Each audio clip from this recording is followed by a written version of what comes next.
Hey everybody, welcome back to another episode of Knights of the Alternate Histories. In today's video, we're going to be talking about what if World War I ended in a stalemate in 1916. Now, some quick history about this. There was a plan just to sign a stalemate and have World War end. This was of course done by the Germans, but it was later continued on to keep fighting as both sides believed they could win. Make sure to like and subscribe, and yeah, let's get into the alternate history. 1916, and an armistice has been signed between France, Germany, Italy, Russia, and Britain. Britain's main reason for signing the treaty was due to the Irish Rebellion and not wanting to let the Irish go free. The Irish, of course, would go free anyways, but overall there was nothing that the British could do. Germany would take huge swaths of land from France, and France would be mad about this, as well as Italy. Now, what was World War I would soon become the Third Balkan War, as Bulgaria's Macedonian puppet would continue invading Greece and Albania, and Bulgaria would not officially be a part of the war, but would send divisions and troops to help fight them, because most of the Greek divisions wouldn't want to fight against their brothers. The Macedonian units would absolutely crush anything that stood in their way. This would lead to Albania would soon get cut off from their Greek allies, and Greece would be pushed further down the chain. Bulgaria wanted Greece defeated after Greece betrayed them in the Second Balkan War with Serbia, so they would be ready to finally crush their enemies, and with the allies not wanting to go to war again, with Bulgaria firmly being a part of the Central Powers, the war would continue on, and the allies could only watch in horror. Soon all of Albania would be taken, and Sparta would almost fall. The Greeks would have no choice but to surrender. The Greek army would move to a few small islands to try and set up military bases, but overall, these would be finally hunted down and destroyed by the Bulgarian forces, who, I remind you, aren't Bulgarian, Macedonian. And they would soon look up how to divide Greece. Bulgaria would take the northern half of Albania. The official reason is to block Austria-Hungary from doing more Balkan dominance unless they want to betray their ally. As well, Macedonia would gain a couple of land. A central Greece border would be established, as well as Athens, Sparta, and a small sliver of Albania, all being Bulgaria's puppets. This would only strengthen the Central Powers, making the Allies not want to go to war with them even more. The next to fall would be Italy and Austria-Hungary. Austria-Hungary being broken up into a three-way civil war between the liberators, the Austrians, and the Hungarians.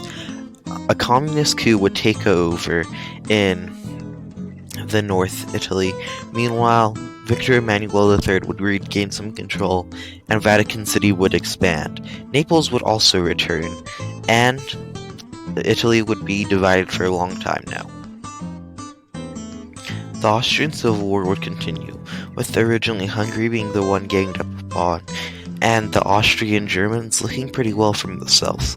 But the liberators, mainly led by the Romanians, would be a growing threat, and as they gained power from civilians who would wish to join, and defectors from both the Austrian and Hungarian armies, this would soon lead to their numbers swelling, while the Austrian Hungarians focused on destroying each other would only diminish themselves. With the Austrian Hungarians constantly fighting each other, the Romanians would finally engage the Austrians, and it would be disastrous for them. It would break through their lines and absolutely shatter them, giving the Hungarians an opportunity to fight back and to strike back. But this would lead them on a two-war front, which is never good for any army. Please guys, if you ever find yourself in a two-front war, remember, you're probably gonna die. This would cause a full-on collapse, leading the Austrians to retreat to Austria, obviously, the Sudetenland, and a couple of sympathetic Poles.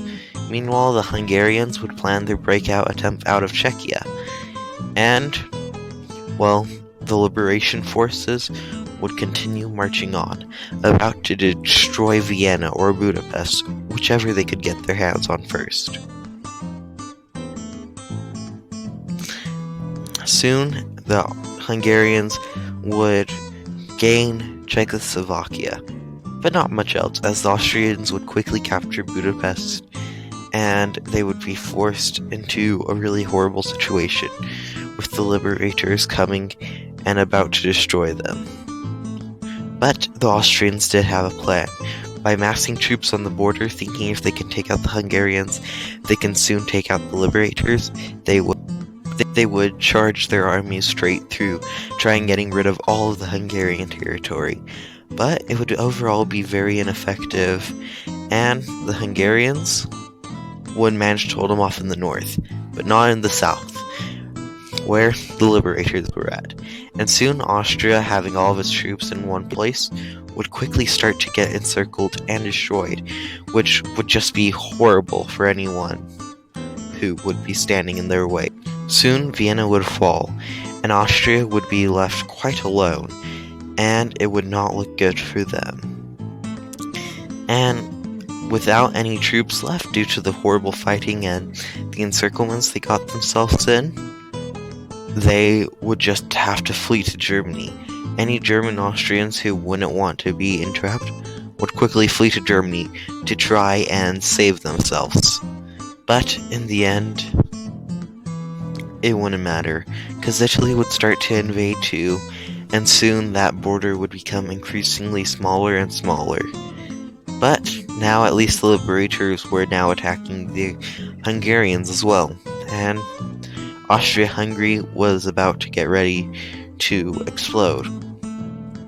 The Hungarians, focusing so much on trying to destroy the Austrians, wouldn't have enough forces in the area to truly hold them off. The Hungarians would quickly take over the rest of Austria, and Italy would take over the other half. Now, the liberators were in a position of major power, with civilians signing up and Austrians refusing to be under Hungarian rule, would start to fight for them now too. There would be a lot of border skirmishes, but not any real major battle, as either side just didn't want to fight. However, these border skirmishes would slowly push the Hungarian army more and more back into a position of retreatment. Now, they would ask Germany to take over what remained of Austria for them.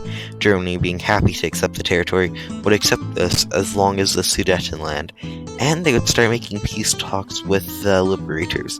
But the liberators, being of many different groups, wouldn't have time for such peace. Even though this compared to one united front, this was actually many fronts, all with their different interests and different goals, all wanting a different thing. This would make coordinating really hard, but when everyone wants freedom, eventually they will fight for freedom. Now, this would also lead to the Hungarians now begging to keep Transylvania and other territory. Romania, not wanting to have a huge land demands, would accept, and the remaining part would just be the German portions, which Germany would quickly annex.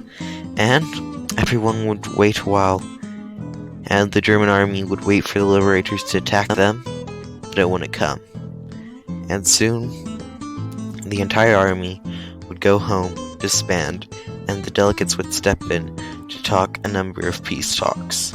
This would lead to the fact of a new world order getting set up. As you can see here, North Macedonia would take more land, but Croatia would expand, Bosnia would be created, the communist Italy would expand, Czechia and Slovakia would be established, the Ukraine would gain more land, and Romania would overall get cut out of the peace deal, as they were the main driving force, so they were the ones that all sides hated. Hey everyone, hope you enjoyed that video. Yeah, that was fun to make. Thursday's video, it's gonna be huge. Trust me, all you guys are gonna love it. Yeah, I hope you have fun. I really like making these videos. They're pretty fun to make. So, yeah, leave a like and subscribe if you feel like, and see ya. Wow, What a great video. To your left, well, that's a video YouTube thinks you should watch.